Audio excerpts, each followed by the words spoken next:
Welcome to the Positive Spiritual Living Podcast, brought to you by Unity on the Bay. This is your positive path for spiritual living.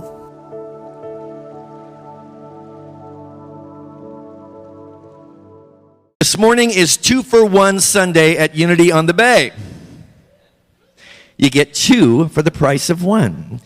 I am now going to welcome to the platform Elizabeth Longo, our wonderful associate minister, and I just want to say, we are so blessed to have this lady here. I've been here and there and all around in the Unity movement, and this is one of the greatest voices that we have right here standing next to me. So this morning we are joyously going to embark on the adventure in faith together as your tour guides into an astounding experience. Let's just step on up here, shall we? Oh, okay, you'll go that way and I'll go this way. How symmetrical. But I have your timepiece over here, so I'll just slip it right over there. Oh, that's mine. You have your own. Oh, boy, I'm really set this morning. As you know, we participate in the Adventure in Faith every year for the purpose of studying one particular book together. And this year, that book is none other than In the Flow of Life. It's written by Eric Butterworth, who, although he is no longer with us on this plane, was one of the most outstanding Unity ministers the world has ever been blessed with. I remember many years ago, I think the year was 1976, I was working as a tour guide at our world headquarters at Unity Village. And part of my assignment was to pick up Eric Butterworth at the airport. And I thought, but I don't even know what Eric Butterworth looks like. And they said, don't worry, all you have to do is look for the light. And sure enough, as the people were coming off of this airplane, there was this one man who just had a radiance about him. And though I had seen a picture or two of him, I knew beyond the photograph who it was. And I had the joy and the honor of then driving him back from the airport, which is a pretty good long haul from Kansas City International Airport to Unity Village, and just talking with him. And it was one of the most beautiful, humbling, and wonderful experiences of my career at Unity Village very early on. When we got there, I was privy to be a part of a workshop that he was presenting over a 2-day period called The Art of Living Creatively. You know, there are those milestones in your life where you just know that you've been powerfully impacted in a way that only comes along now and then. And those 2 days in that seminar with him really opened me up. Though I had grown up in Unity, I had never really been able to fully understand and value the principles as much as I did during those 2 days. And I'm just one of literally countless individuals that he touched. He was the minister of the Unity Center in New York, and he taught, as he would put it. He didn't think of himself really as a preacher or a minister per se. He was a teacher, and he taught from Avery Fisher Hall at Lincoln Center to thousands of people that attended his lectures there. And many people today still remember going to New York and having that experience. I want to open this morning by sharing a couple of different quotations that are found in the book In the Flow of Life, both of them from Eric Butterworth. The first one is, he says at the very onset of this text, you are about to embark upon an adventure into the inner world of mind and spirit. It could be the most important journey in consciousness you have ever taken. It should be inspiring. It is intended to be challenging. Now, he could have stopped right there and I would have been happy, but he goes on to say, he may also find it disturbing.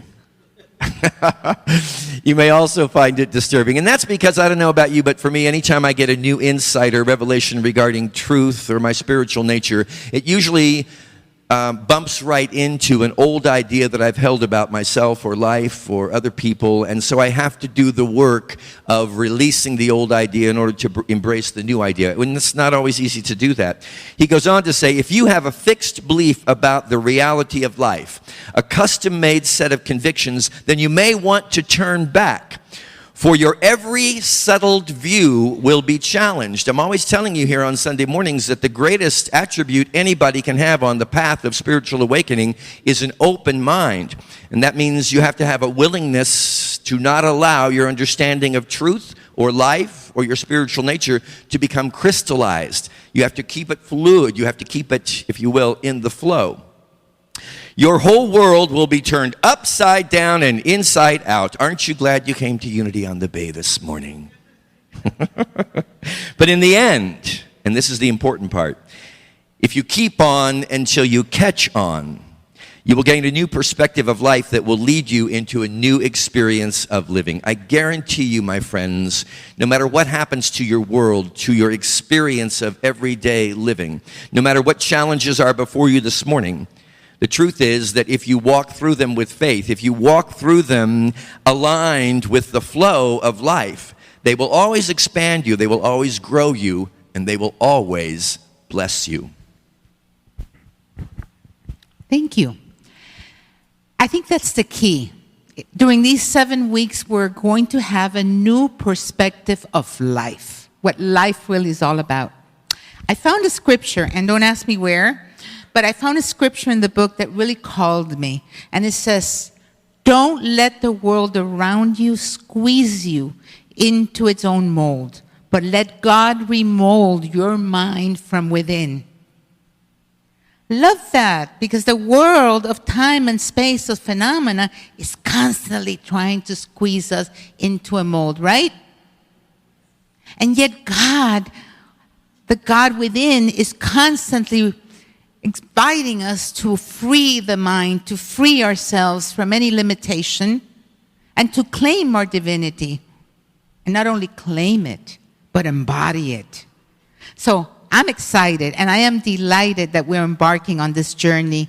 And it's a journey, an adventure in consciousness into the inner world of mind and spirit as we discover the dynamic, infinite flow of life. And yes, Chris, as you were saying, your world can turn around, upside down. And you know what? It's okay. Just meet it with love.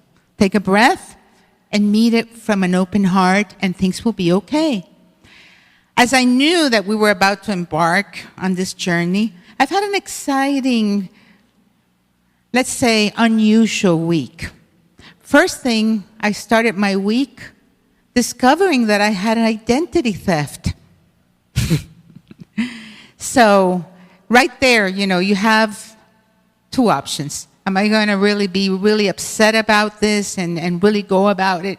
Or take a breath, that sacred pause, and remember what my true identity is. Because our true identity is divine. It is the I am, the Christ. So, in the world of time and space, I did what every normal person would do right now in the 21st century and what Juan told me to do. Google, what do you do when your identity has been stolen? And then just followed 1, 2, 3, 4 and did what I had to do. And let everything take care of itself because I really prayed and just knew that my identity cannot be stolen. Only the false identity.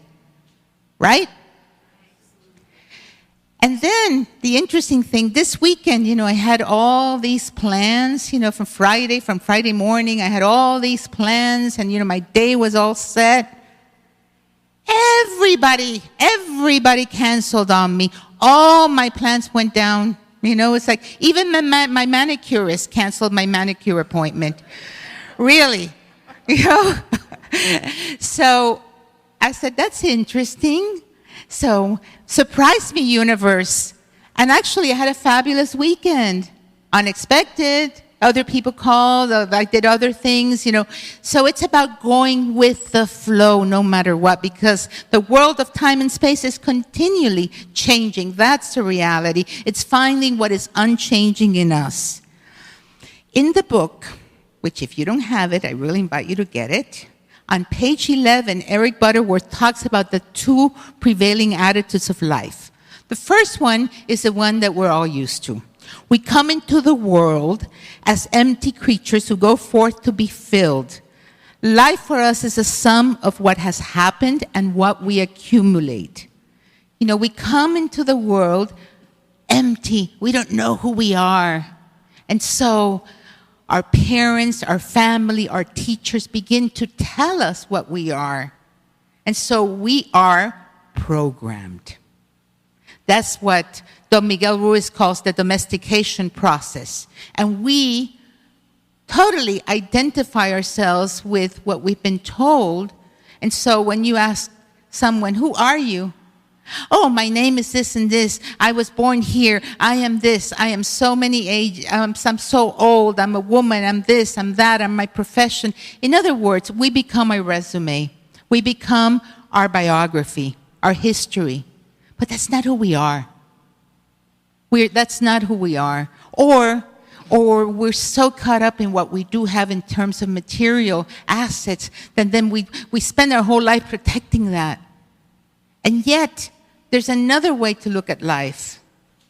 Now, before I tell you the other way, as a child, I heard, and not once, a lot, that I was a half orange. And somewhere in the world, there was another half orange. And I was supposed to find that half orange in order to complete myself. You know, so we're always coming from a sense of lack or a sense of, if I feel like I'm empty, that something out there needs to fill who I am. So no matter what, it comes from a place of neediness. You know, I'm so lonely. I got to find somebody to fill the loneliness. I got to find somebody to love me.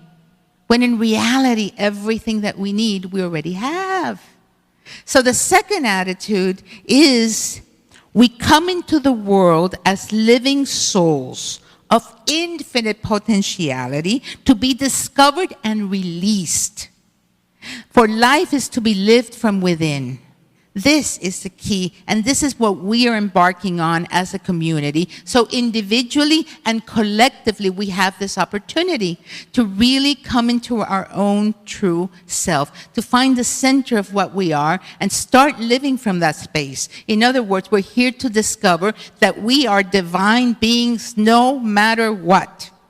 Turn to the person next to you and say, "You are a divine being."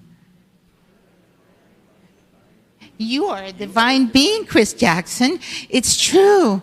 And then once you know that you are divine, then you can claim it and bring it forth into the world.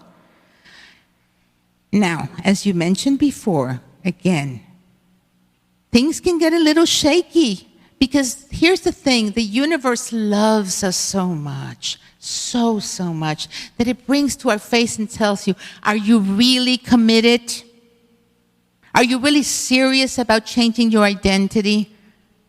It's kind of like, I don't want to say a test, but it's kind of like shaking you to see where your strength is, where the truth lies. And it can't be wishy-washy truth. You have to find that truth that is unshakable. That is the truth that sets you free. Jesus said, "In the world there is turbulation, but I have overcome the world." So we're here to overcome the world. And I'm not saying go into the Himalayas and find a cave and start meditating and praying. I'm saying overcome the world in the midst of it. So we learn to take a lot of breaths and go to that 18-inch journey to the heart, to sacred space. Take a breath. Go to the heart. So it's bringing the attention inward because the soul is pivotal. It can totally get caught up in the world of time and space, in the world of phenomena, which it is the world of phenomena because 99% of what our senses tell us is real is really empty space. But that empty space is filled with inner splendor, with infinite potentiality. And so we discover that and we bring that forth. Because Jesus also said, everything that I have done and more, you can do too. So we're here to discover what the masters have known throughout the ages, the inner splendor that is within us, that infinite well of goodness. And then we can be in the flow of life. Now, in the flow of life, it's like taking a journey down a river to the ocean of bliss. Now, when you are on a raft, and I have been on a raft, on a whitewater raft tour, you know, sometimes there's like really smooth going, other times you get like really heavy waves, and sometimes you go through the rapids, and sometimes it even overturns, and you hit yourself with one of the boulders. It happens. It's part of the divine play. So, Even if you think you got it, oh my God, I'm really living life from within, and I've broken every domestication, and I'm not my conditioning, and I know who I am, and you feel really empowered, challenges will still arise, right? Because it is part of this adventure, of this great mystery, of this great play in consciousness, because it is all consciousness knowing itself. Now, what to do when that arises? And I've labeled this chaos. The challenges of life, the turbulations, when our world gets turned upside down, chaos. Now I have an acronym for chaos. C for creative opportunity to be more. Be more. So when your world is upside down and you don't know where the money's going to come to pay your bills or something, turn within. Be more. Come to that place where you know that you are one with your Creator, that you are in the flow and you feel the vibration, and then you open up and you wait for God and you wait for the divine ideas to come and then act on it. Be more. That's the C. Then the H for healing. If your world is in turbulation with a relationship or something, work, any area of your life, okay, universe, this is calling me to greater healing. This is calling me to see what is seeking to be birthed through me, what is arising. And then it's always moving us to a deeper place of knowing our oneness, because there's only one, appearing as many, 7 billion points of view, but it's all the one.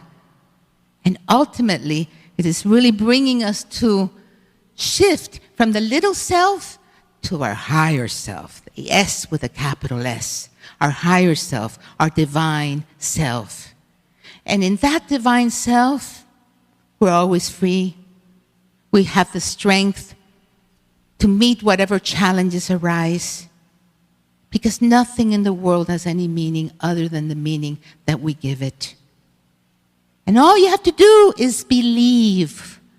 And what I mean by believe is really have unshakable faith and trust and go within over and over again until you gain stability in knowing who you are, on discovering the unlimited potential that's within, and being in that place where you find the strength of God.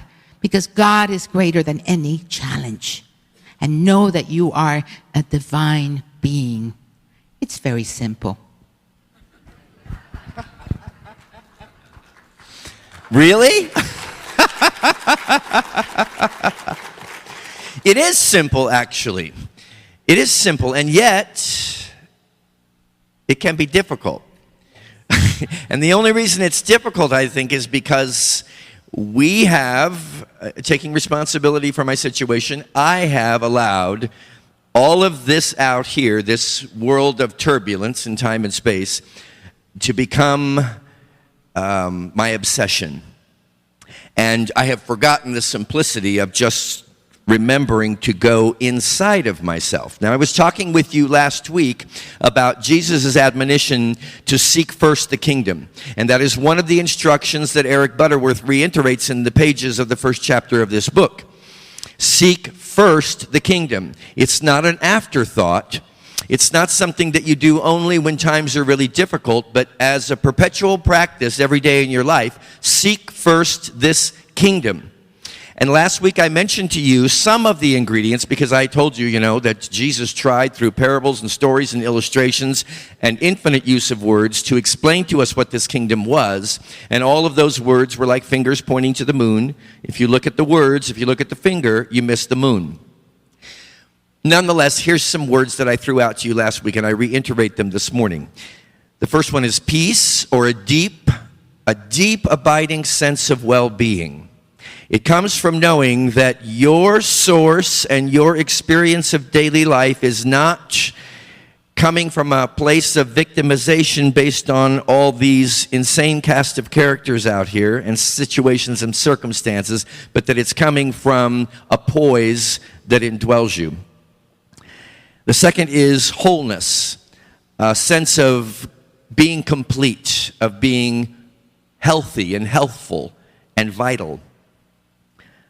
Love, or a deep caring, not only for the people that make up your life, but also for the circumstances. Being able to say, I really appreciate it all. No matter what my human judgment may tell me about it, I appreciate every bit of it.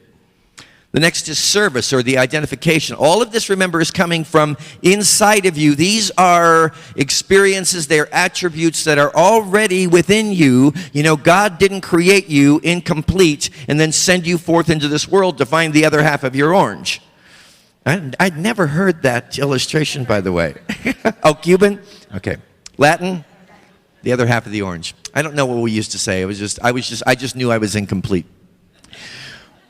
Or so I believe, but the reality is it ain't true. You got a whole orange inside of you. God created you with the whole orange. So those of you that have been seeking for your completion out here, forget it. It's a lost cause. It ain't going to happen. You're already created whole, but you have to go to this inner space to be able to realize it. The world will not share such reports with you. The next is generosity. That is abiding within a consciousness of how full and complete you are, and then sharing that freely as the result of your understanding your divine inheritance, which is infinite in nature. And finally, joy. That is thrilling joy. That is a sense of elation, so that every morning when you get up, you really realize that you just got up. Do you hear me on this? It's like you just got up. How did you do that? I don't know. It's a miracle. You know, and then whatever sequence of events followed that, it's all miraculous. You know, I often say, just raise your hand right now, either one of them, and wiggle your fingers. Oh my God. Look at that. Look at that. Really look at that. You see, it's a miracle that you can do that, let alone everything else, that your fingers and your hands and your arms and your elbows and your head and your neck. And it's all miraculous, not only you as a human body, but everything that's in, around, and about you. Now, the key is that this kingdom is accessed only through the power of prayer. Prayer and meditation, which are cornerstones not only of the unity teaching, but of the spiritual way of life. This is why, and I'm going to say it once more, and then I'll hand it over to Elizabeth, you got to develop a prayer life, Unity on the Bay. You've got to begin investing time in the silence, in quiet. These are activities that the world around you will say are meaningless and worthless. But you have to know that it's only by going into that center, into the root awareness of who you are, that your mind then will be able to begin to manifest that reality, which is nothing less than the kingdom of God in your life and in your world and in your activities every day. This in Unity is called, in one word, realization. Realization, realization. You get it. You have the aha. You have gone into the silence. You have gone into the inner recesses of your soul a sufficient number of times that it's no longer intellectual theory. It's not even a periodic practice. It's a realization. You realize who you are, and you realize where you dwell, and you begin to live from within to without from that understanding. And no matter what, you are in the flow. So, how do we get in the flow? Chris explained, how to really go within and, the steps to take. And in the morning, go into the silence, go to that place where, you feel at one. And we raise our vibration, and we really practice the law of attraction, and all is going really well. But the world out here might not show it to be exactly the way that you thought it was going to be. Release control. When you notice that there is any resistance, take a breath, go within. And this is the mantra for us during these 7 weeks. I am in the flow. Let's say that together a couple of times. I am in the flow. I am in the flow. I am in the flow. I am in the flow. I am in the flow. No matter what, during the day, just stop. I am in the flow. I am in the flow. I am in the flow. No matter what, because you are in the flow. That's the truth. That is the truth. You cannot not be in the flow, because life is flowing. And everything here is totally always changing. So you are in the flow. Now, if a health challenge arises, something comes up, I am in the flow of life. Life as health, wholeness. I am in the flow, health and wholeness. And begin to see that life going forth in you, however that's going to show up. I am in the flow.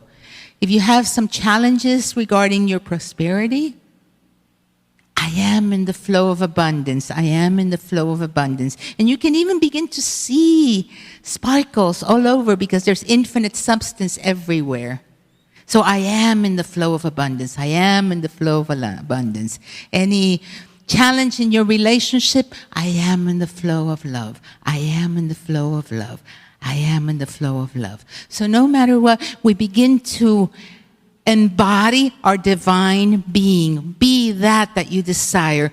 Claim it. Find the strength of God and begin to use your mind towards the truth of what you are. Because as a divine being, joy, love, peace, abundance, that is who you are. Health and wholeness, no matter what.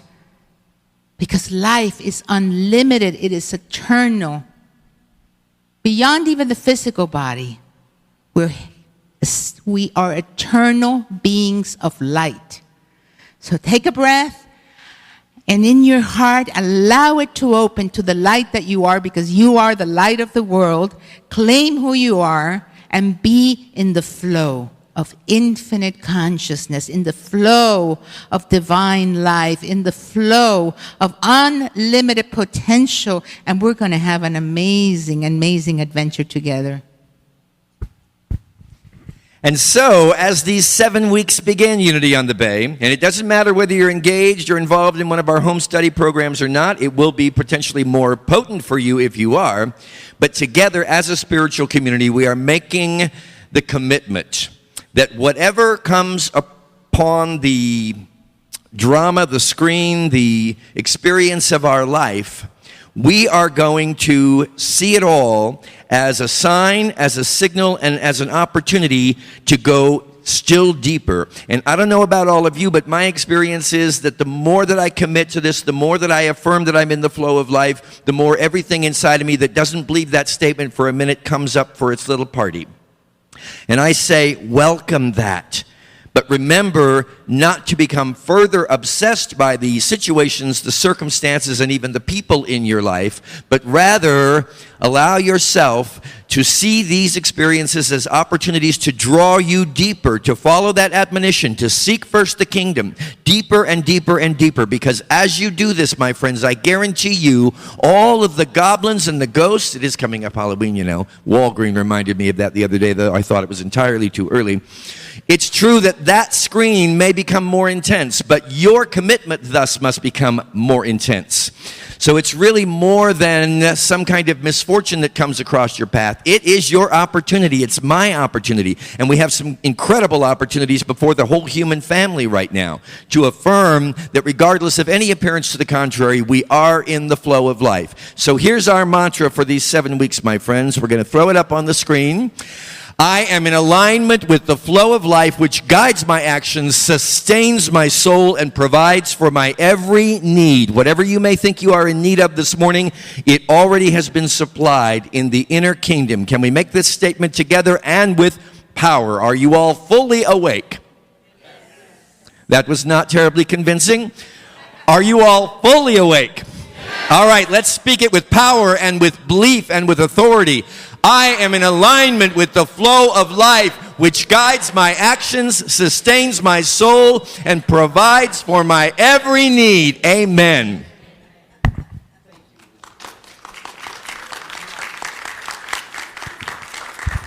By the way, does she not look great this morning? I just love that outfit on you.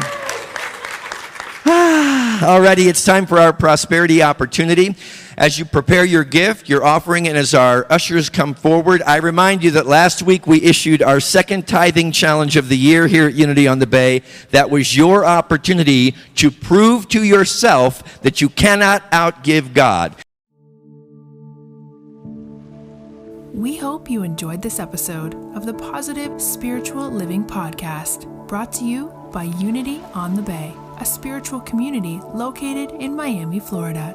Unity on the Bay is supported by the generosity of its community.